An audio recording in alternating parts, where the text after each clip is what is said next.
الحمد لله رب العالمين والصلاة والسلام على سيد المرسلين اما بعد فاعوذ بالله من الشیطان الرجیم بسم اللہ الرحمن الرحیم۔ اچھا جی، فتح المنان ہم پڑھ رہے تھے سجدے کے حوالے سے۔ مصنف نے فرمایا تھا کہ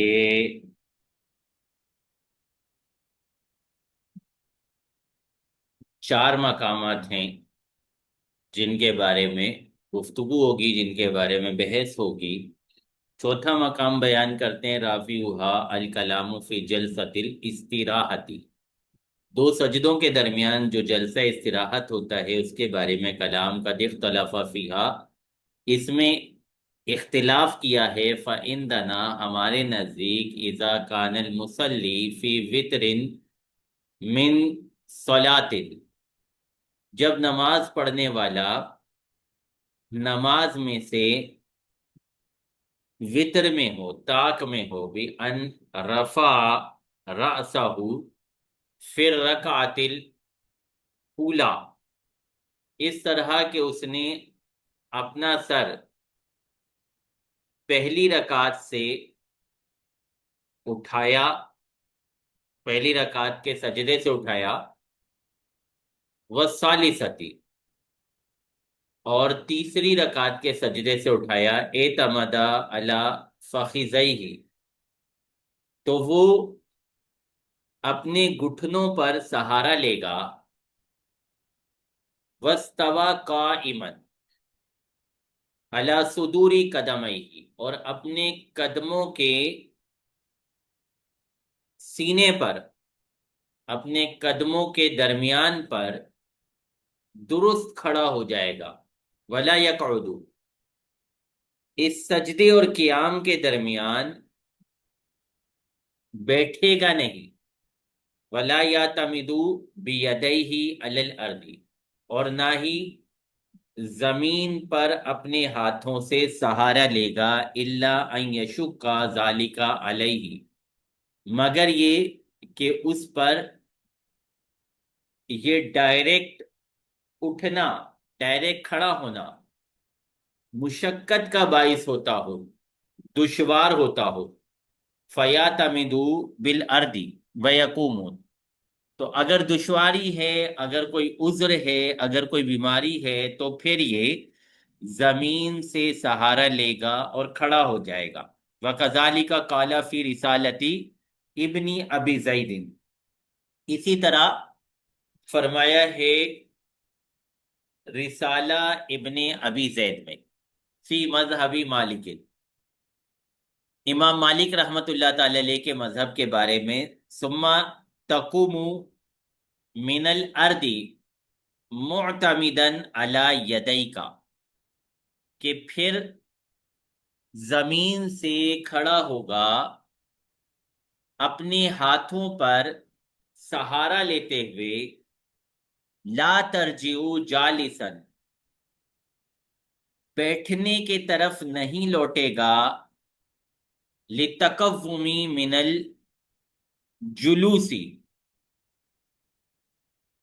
بیٹھنے سے کھڑے ہونے کے لیے، وعند الشافعی یجلس جلسة خفیفة، جبکہ امام شافعی رحمت اللہ تعالی علیہ کے نزدیک اس وقت، یعنی جب پہلی رکعت سے دوسری کی طرف آ رہا ہے تو سجدے سے اٹھتے ہوئے معمولی سا بیٹھے گا، ثم ينهض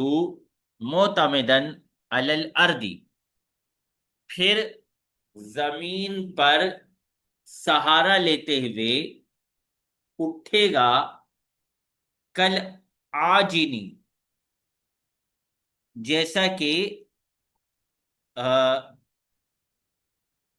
جو بوڑھا ہوتا ہے، جو کمزور ہوتا ہے، وَيَقُومُ، اور کھڑا ہو جائے گا، وَمُتَمَسِّكُهُ حدیث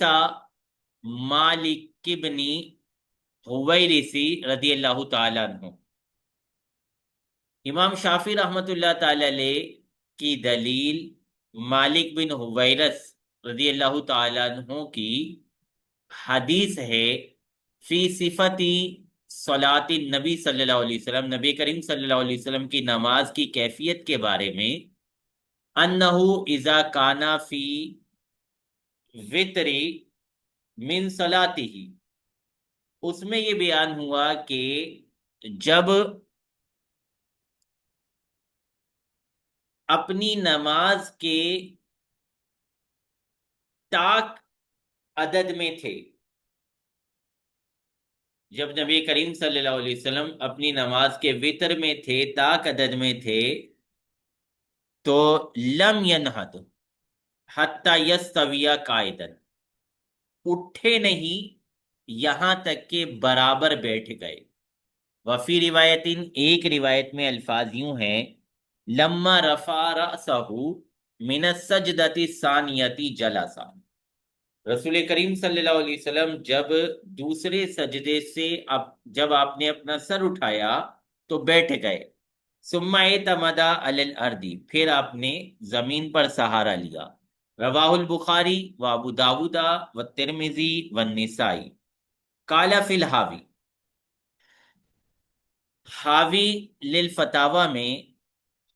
مصنف فرماتے ہیں، وسن جلسۃ الاستراحت، استراحت کا بیٹھنا، جلسہ استراحت، سنہ جلسۃ الاستراحت، جلسہ استراحت سنت ہے۔ ووضع الیدی، ہاتھ کا رکھنا سنت ہے، یعنی علی الارض، مطلب یہ ہے کہ زمین پر، کل عاجنی، جیسا کہ بوڑھا لاغر شخص للقیامی، کھڑے ہونے کے لیے زمین پر ہاتھ رکھتا ہے۔ وقال فی شرحہ، حاوی کی شرح میں یہ لکھا ہے کہ لما رویہ عن ابن عباس رضی اللہ تعالیٰ عنہما، اس وجہ سے کہ ابن عباس رضی اللہ تعالیٰ عنہما سے روایت کیا گیا ہے، ان نبی صلی اللہ علیہ وسلم اذا قام فی صلاتہ، جب نبی کریم صلی اللہ علیہ وسلم اپنی نماز میں کھڑے ہوئے، وضع یدیہ علی الارض، تو اپنے ہاتھوں کو زمین پر رکھا، کما یدع العاجن، جیسا کہ عاجز کمزور شخص بوڑھا شخص رکھتا ہے۔ وعن احمد روایتانی، جبکہ احمد کی دو روایتیں ہیں، احدہما، جن میں سے ایک روایت میں یہ ہے کہ انہو لا یجلس جلسۃ الاستراحت، کہ نبی کریم صلی اللہ علیہ وسلم جلسہ استراحت نہیں کرتے تھے، وہو المختار من الروایتین، اور احمد بن حنبل رضی اللہ تعالیٰ عنہ کی جو دو روایتیں ہیں ان میں سے مختار روایت یہی والی ہے، وہو قول عمر و علی و ابن مسعود، اور یہی حضرت عمر، حضرت علی، حضرت ابن مسعود رضی اللہ تعالیٰ عنہما کا قول ہے۔ حکاہ احمد عنہم، امام احمد بن حنبل رحمۃ اللہ تعالی علیہ نے اس قول کو ان حضرات سے حکایت کیا ہے۔ وذکرہ ابن المنذری عن ابن عباس رضی اللہ تعالیٰ عنہما، جبکہ ابن منذر نے ابن عباس رضی اللہ تعالیٰ عنہما سے اسی بات کو ذکر کیا۔ وقال احمد، جبکہ امام احمد فرماتے ہیں، اکثر الاحادیث علی ھذا، اسی قول پر، اسی موقف پر اکثر حدیثیں ہیں۔ وقال ابو الزناد تلک السنۃ والروایۃ الثانیۃ، جبکہ ابو زناد کہتے ہیں کہ یہ سنت ہے، والروایت الثانیۃ، امام احمد رحمۃ اللہ تعالی علیہ کی دوسری روایت یہ ہے کہ این یجلس للاستراحۃ، کہ نماز میں اٹھنے والا استراحت کے لیے جلسہ کرے گا۔ اختارہ ابو بکر عبد العزیز و شیخہ، استراحت کا جلسہ کرنے والی بات کو ابو بکر عبد العزیز اور ان کے شیخ نے مختار قرار دیا۔ والخلال زعم ان احمد رجع علی الاول، اور خلال کا گمان یہ ہے، خلال یہ سمجھتے ہیں کہ امام احمد رحمۃ اللہ تعالی علیہ نے پہلے والے قول سے رجوع کر لیا تھا، لحدیث ابی حمید و مالک ابن الحویرث رضی اللہ تعالیٰ عنہما، ابو حمید اور مالک بن حویرث رضی اللہ تعالیٰ عنہما کی حدیث کی وجہ سے، وعلی ھذہ الروایۃ یجلس علی قدمیہ و الیتیہ، اس روایت کے مطابق نماز پڑھنے والا اپنے قدموں اور اپنے سورین پر بیٹھے گا، جلسہ کرے گا، وَيَمُسُّ بِهِمَ الْأَرْضَ، اور اپنے سورین سے زمین کو چھوئے گا، زمین کو ٹچ کرے گا، وَنَصَّ عَلَيْهِ فِي رِوایَةِ الْمُرُوزِي، اور اس قول پر مروزی کی روایت میں نص موجود ہے، صراحت موجود ہے، لِتَفَارُقِ الْجَلْسَةِ بَيْنَ السَّجْدَتَيْنِ، تاکہ دو سجدوں کے درمیان کا جو جلسہ ہے وہ جلسہ جلسہ استراحت سے جدا ہو جائے، متفرق ہو جائے۔ وَعَلَيْهِ يُحْمَلُ قَوْلُ ابن عباس رضی اللہ تعالیٰ عنہما فی الإِقاءِ عَلَى الْقَدَمَيْنِ، جبکہ ابن عباس رضی اللہ تعالیٰ عنہما کے قول کو محمول کیا گیا ہے اکا علی القدمین میں، اسی معنی پر، ہوا سنت نبیکم، فرماتے ہیں کہ اکا علی القدمین تمہارے نبی علیہ الصلاۃ والسلام کی سنت ہے۔ وقال العامدی، جبکہ عامدی کہتے ہیں یجلسو علی قدمئی، کہ نمازی اپنے قدموں پر بیٹھے گا، ولا یلسکو الیتیہ بالارض، اور اپنے سرین کو زمین پر نہیں چپکائے گا، نہیں لگائے گا۔ وزعم ان الاصحاب لا تختلف فی ذلک، اور عامدی یہ سمجھتی ہیں کہ ان کے جو دوسرے علماء ہیں، ان کے جو اصحاب ہیں، وہ اس مسئلے میں اختلاف نہیں رکھتے۔ قال القاضی، جبکہ قاضی کہتے ہیں وَيَحْتَمِلُ أَن يَجْلِسَ مُفْتَرِشًا، کہ ایک احتمال یہ ہوتا ہے کہ وہ مفترش ہو کے بچھ کے بیٹھے گا، لحدیثی ابی حمید، ابو حمید رضی اللہ تعالیٰ عنہ کی حدیث کی وجہ سے، واللہ عالم، اللہ بہتر جانتا ہے۔ انتہا، یہاں تک امام احمد بن حنبل رضی اللہ تعالیٰ عنہ اور ان کے جو علماء تھے ان کا موقف پورا ہو گیا، یا پھر یہ کہہ لیں کہ یہاں تک حاوی اور اس کی شرح جو تھی وہ بات پوری ہو گئی۔ قال فی الہدایتی، جبکہ ہدایہ میں فرمایا کہ لنا، ہماری دلیل حدیث ابی ہریرہ، حضرت ابو ہریرہ رضی اللہ تعالیٰ عنہ کی یہ والی حدیث ہے، ان نبی صلی اللہ علیہ وسلم کانا ینہدو فی الصلاۃ علی صدور قدمیہ، نبی کریم صلی اللہ علیہ وسلم نماز میں اپنے قدموں کے سینے پر کھڑے ہوتے تھے، اٹھتے تھے۔ وما رواہ الشافعی محمول علی حالت الکبری، اور جو روایت امام شافعی رحمۃ اللہ تعالی علیہ پیش کرتے ہیں وہ نبی کریم صلی اللہ علیہ وسلم کی بڑی عمر پر محمول کی گئی ہے۔ نبی کریم صلی اللہ علیہ وسلم کی جب عمر مبارک زیادہ ہو گئی تھی، جب نکاحت آ گئی تھی، وہ اس وقت کی حدیث ہے۔ لِأَنَّ هَذِهِ جَلْسَةُ الْإِسْتِرَاحَةِ، کیونکہ یہ جلسہ استراحت ہے، وَالصَّلَاةُ مَا وُدِيَتْ لَهَا، اور نماز استراحت کے لیے، آرام کے لیے مقرر نہیں کی گئی، مشروع نہیں کی گئی۔ قال الشیخ ابن الحمامی، جبکہ شیخ ابن حمام رحمۃ اللہ تعالی علیہ فرماتے ہیں حدیث ابی ہریرہ اخرجہ الترمذی عن خالد ابن ایاس عن صالح مولد توأمتی عن ابی ہریرہ قال کان النبی صلی اللہ علیہ وسلم ینہدو فی الصلاۃ، نبی کریم صلی اللہ علیہ وسلم نماز میں اٹھتے تھے، علی صدوری قدمیہ، اپنے قدموں کے سینے پر۔ وقال الترمذی حدیث ابی ہریرہ علیہ العمل عند اہل العلم، امام ترمذی فرماتے ہیں کہ ابی ہریرہ رضی اللہ تعالیٰ عنہ کی حدیث پر ہی اہل علم کے نزدیک عمل ہے۔ وخالد ابن ایاس یقال له ابن الیاس، جبکہ خالد بن ایاس جو ہیں ان کو ابن الیاس کہا جاتا ہے۔ ضعیف عند اہل العلم، یہ علماء کے نزدیک ضعیف راوی ہیں۔ وقضا اعلہ ابن عدی، اسی طرح کی تعلیل ابن عدی نے بھی بیان کی ہے۔ وہوا قال وہوا ما ضعفہ یکتب حدیثہ، فرماتے ہیں کہ ان کے ضعیف ہونے کے باوجود ان کی حدیثوں کو لکھا جاتا ہے۔ قال ابن القطانی، جبکہ ابن قطان کہتے ہیں والذی اعلو به خالد موجود فی صالح، وہ جس نے خرابی بیان کی، علت بیان کی، جس کی وجہ سے علت بیان کی گئی، خرابی بیان کی گئی خالد میں، تو وہ صالح میں بھی موجود ہے، وہو الاختلاط، اور وہ خرابی کیا ہے؟ وہ ہے اختلاط۔ فلا معنی للتخصیصی، تو اس کی بنیاد پر خالد کو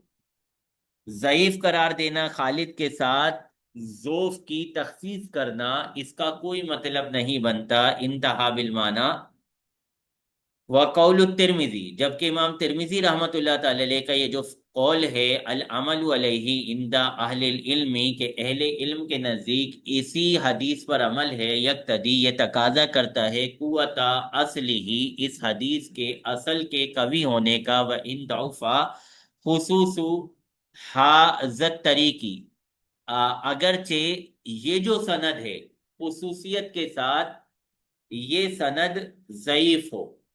وَكَذَلِكَ أَخْرَجَ ابن ابی شیبۃ عن ابن مسعود انہ کان ینہد فی الصلاۃ علی صدور قدمیہ، اسی طرح ابن ابی شیبہ نے ابن مسعود رضی اللہ تعالی عنہ سے اس حدیث کی تخریج کی ہے کہ وہ اپنے قدموں کے سینے پر اٹھا کرتے تھے، ولم یجلس، اور جلسہ نہیں کرتے تھے، بیٹھتے نہیں تھے، اخرج نحوہ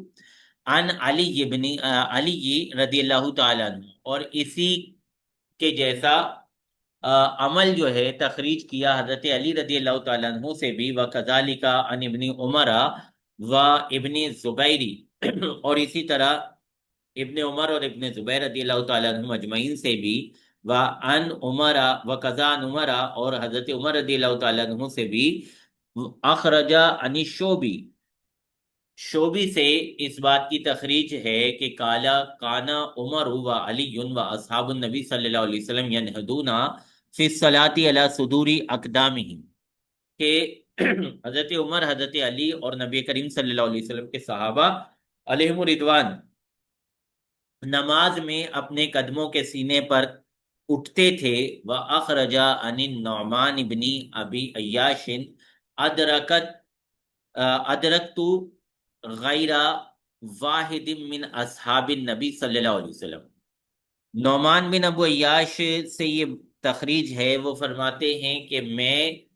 ایک سے زیادہ نبی کریم صلی اللہ علیہ وسلم کے صحابہ سے ملا ہوں، انہیں میں نے پایا ہے، فکانا اذا رفع احدهم رأسه من السجدۃ الثانیۃ فی الرکعۃ الاولی والثالثۃ، تو ان میں سے کوئی اپنے سر کو پہلی رکعت یا تیسری رکعت کے دوسرے سجدے سے اٹھاتا تو ینہدو، کھڑا ہو جاتا، کما ہوا جیسا کہ وہ تھا، ولم یجلس، اس درمیان بیٹھتے نہیں۔ اخرجہ عبد الرزاق عن ابن عباس رضی اللہ تعالی عنہما و ابن مسعود و ابن عمر رضی اللہ تعالی عنہم، و اخرجہ البیہقی عن عبد الرحمن بن یزید انہ رأى ابن مسعود فذکر معناه فقد اتفق اکابر الصحابۃ الذین کانوا اقرب الی رسول اللہ صلی اللہ علیہ وسلم، تو پتہ یہ چلا کہ اکابر صحابہ جو نبی کریم صلی اللہ علیہ وسلم کے قرب میں تھے، واشد اقتفائی، اور بہت زیادہ پیروی کرنے والے تھے، اثر ہی، نبی کریم صلی اللہ علیہ وسلم کے امور کی، نبی کریم صلی اللہ علیہ وسلم کے افعال کی، وَأَلْزَمَ لِصُحْبَتِهِ صلی اللہ علیہ وسلم، اور نبی کریم صلی اللہ علیہ وسلم کی صحبت کی وجہ سے بہت زیادہ لزوم رکھنے والے تھے، من مالک ابن الحویرثی، مالک بن حویرث سے بھی زیادہ، علی خلافی ما کالا، اس کے برخلاف پر ہیں جو مالک بن حویرث نے کہا، فوجب تقدیمہ، لہذا اس کو مقدم کرنا، جس پر اکابر صحابہ ہیں، اقرب صحابہ ہیں، اشد اکتفا صحابہ ہیں، اس کو مقدم کرنا واجب ہوگا۔ ولذا کانا عمل علیہ عند اہل العلم، اسی وجہ سے اہل علم کا اس صورت پر عمل ہے۔ کما سمعتہ من قول ترمذی، جیسا کہ آپ یہ بات سن چکے امام ترمذی سے، وعن ابن عمر، اور ابن عمر رضی اللہ تعالیٰ عنہما سے یہ روایت ہے کہ انہ نہا رسول اللہ صلی اللہ علیہ وسلم ان یعتمد الرجل علی یدیہ، کہ رسول اللہ صلی اللہ علیہ وسلم نے منع فرمایا کہ بندہ اپنے ہاتھوں پر سہارا لے، اذا نہدا فی الصلاۃ، جب نماز میں اٹھے۔ رواہ ابو داود وفی حدیث وائل رضی اللہ تعالیٰ عنہ، اور وائل رضی اللہ تعالیٰ عنہ کی حدیث میں یہ الفاظ موجود ہیں کہ انہ صلی اللہ علیہ وسلم اذا نہدا اعتمدا علی فخذیہ، نبی کریم صلی اللہ علیہ وسلم جب سجدے سے اٹھتے تو اپنی رانوں پر سہارا لیتے۔ فالتوفیق اولا، تو یہاں پہ موافقت کرنا زیادہ بہتر ہے۔ فیحمل ما رواہ علی حالت الکبری، توفیق کی صورت کیا ہوگی، موافقت کی صورت کیا ہوگی کہ جو روایت کی ہے امام شافعی نے رحمت اللہ تعالی علیہ نے، اسے محمول کر دیا جائے حالت کبر پر۔ حاذا و یکرہ تقدیم احدى الرجلین عند النہود، اور مکروہ ہوتا ہے دو پیروں میں سے دو ٹانگوں میں سے ایک کو مقدم کرنا اٹھتے وقت۔ وَيَسْتَحِبُّ الْحُبُوطُ بِالْيُمْنَى وَالنُّهُوضُ بِالشِّمَالِ، اور جھکتے وقت مستحب ہوتا ہے دائیں کے ساتھ، اور اٹھتے وقت بائیں کے ساتھ۔